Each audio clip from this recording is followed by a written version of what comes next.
Above here. It's a quite long staircase. Believe it, Naruto said, staring at the grin staircase in front of us. They're also caught with phone subs that tear hearts apart. Ida replied, still perched on Naruto's back. Cool name. Let's go at a sprint. Naruto dashed off excitedly. In the meanwhile, Sasuke and I stood at the bottom of the stairs, panting loudly. We've both been running for hours, and now we're getting tired. Well, except Naruto. I had no idea where he gets all that energy from. Furthermore, I feel a bit weak from the bloodlights and use of healing magic. What kind of sentiment does he have? Sasuke asked. Real there directly, trying to catch his breath. I quickly took a gulp from the bottle of water I brought with me and took off after Naruto and Ida, feeling a bit replenished. After running for a while, I could see that Naruto and Ida had reached the top of the staircase. Ida quickly jumped from Naruto's back and started running towards the drills waiting for him. I bit my lip in determination and I increased my pace trying to catch up to them. As soon as Sasuke and I finally managed to catch up, we saw Aya attempting to kill Ida with a sword made of lightning. I quickly grabbed the kunai and threw him at the blade, managing to deflect the attack. Mizuki, Sasuke! Naruto cried out in relief. He was currently standing on the ground, looking worn out and panting, slightly several needles pointing out from his leg. I swiftly moved over Naruto. I started pointing out the needles and the poison.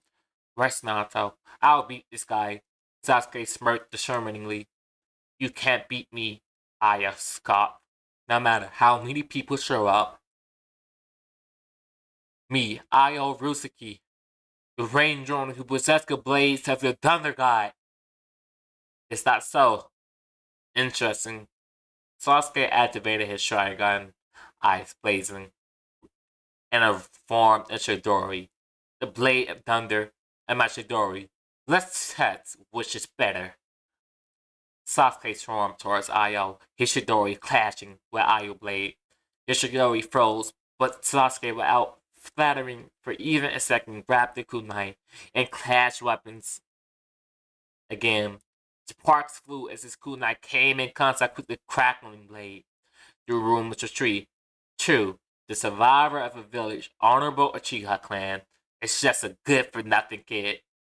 Io pushed against Sasuke kunai as Sasuke was sent flying backwards. Small sparks dancing around his body. Sasuke, I cried out in Rory. Mitsuki, run! He showed you no mercy.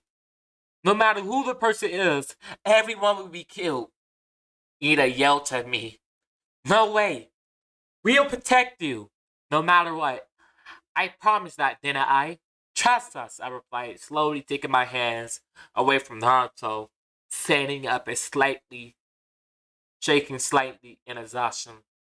Now, all that's left is the wounded rabbit, the SL pump, and the SL pump, huh? You two together. Go to the next world, Io smirked. Did he just call me a wounded rabbit? Rude. I slowly took out my twin swords. Take that back, Sasuke shaking and got to his feet in front of me. What you said earlier. Take it back. Don't mess with the Uchiha. Don't mess with me. He quickly manifested another Shigori X-Arm towards Io. His Shigori clashed with Io blade once more. He actually managed to push back Io a few meters. A tiny crack appeared on the surface of Io's sword, but in the end, Io overpowered Sasuke and threw him onto an unstable bridge nearby, sending electrical shocks through his body. Sasuke! I screamed. Oh my god, he made a chakra.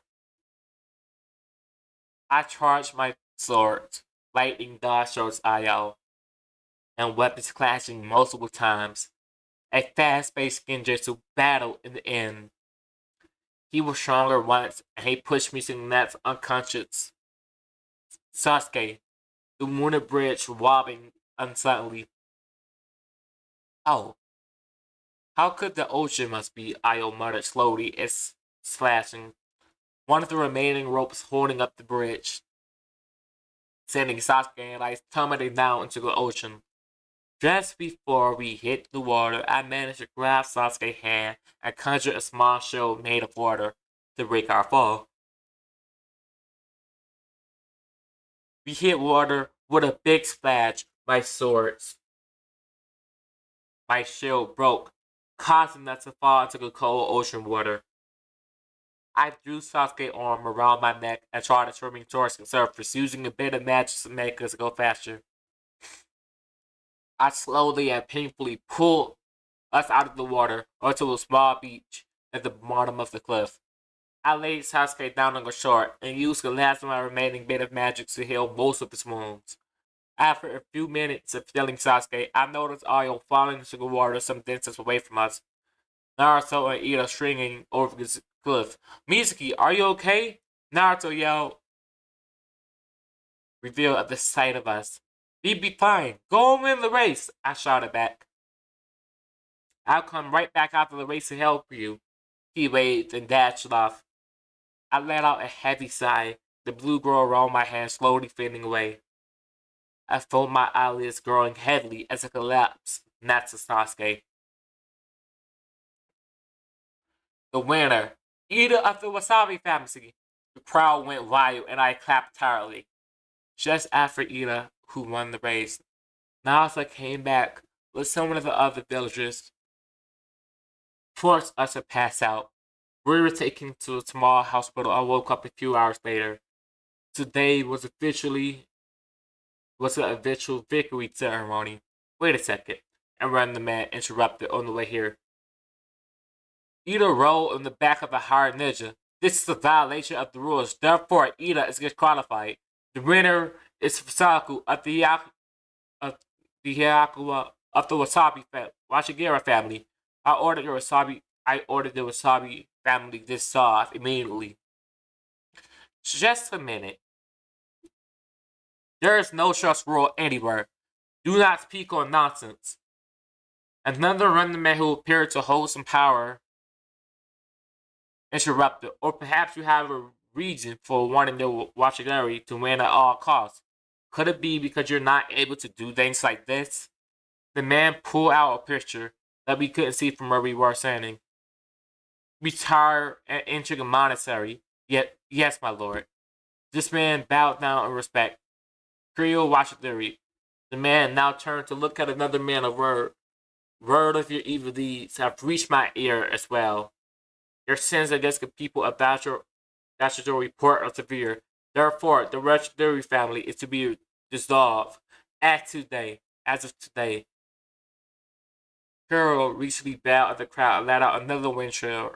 I smiled at Sasuke, and he threw his arms around me, pulling us to him. The coffee point of view.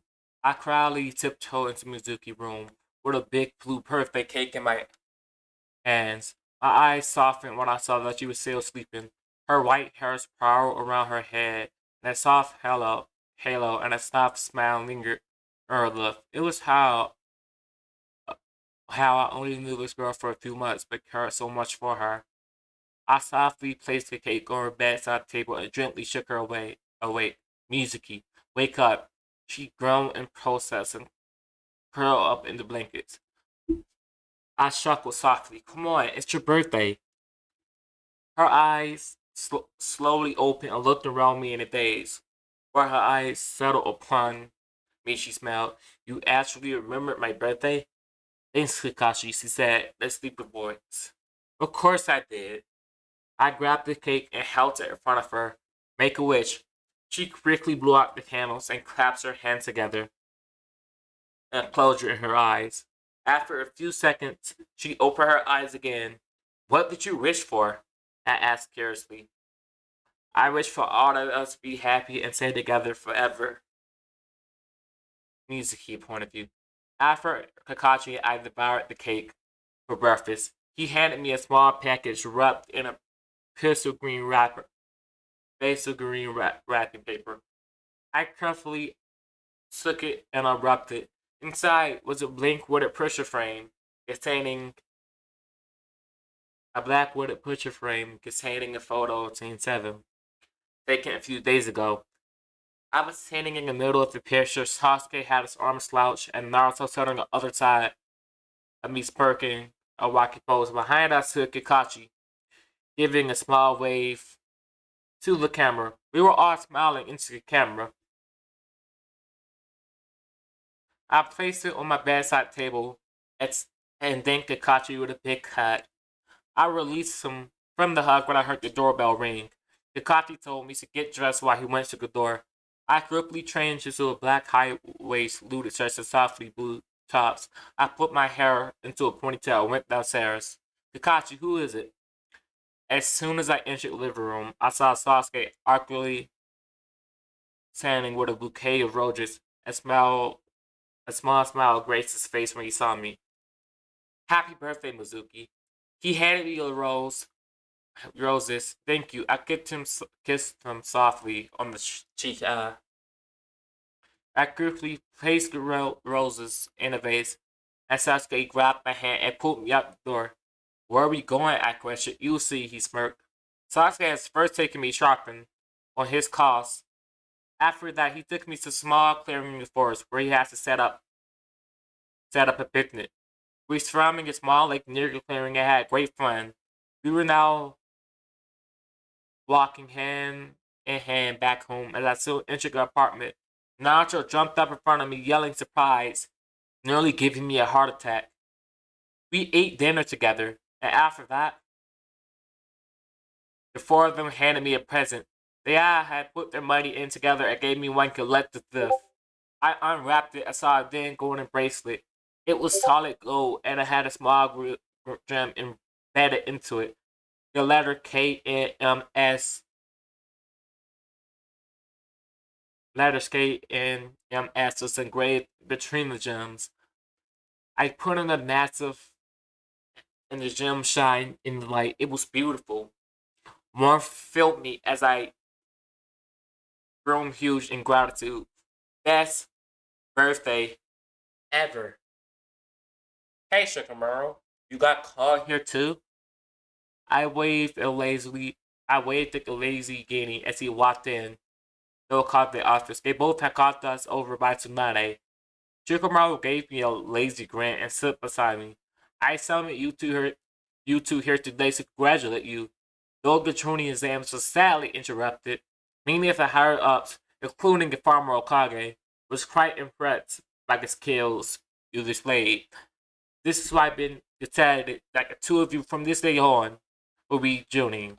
To navigate both of us a green Junin vest, I fetched Shikamaru's a smile as he both left the office and gave him a high five before handing back home to Konoha. I was overjoyed to be a Junin.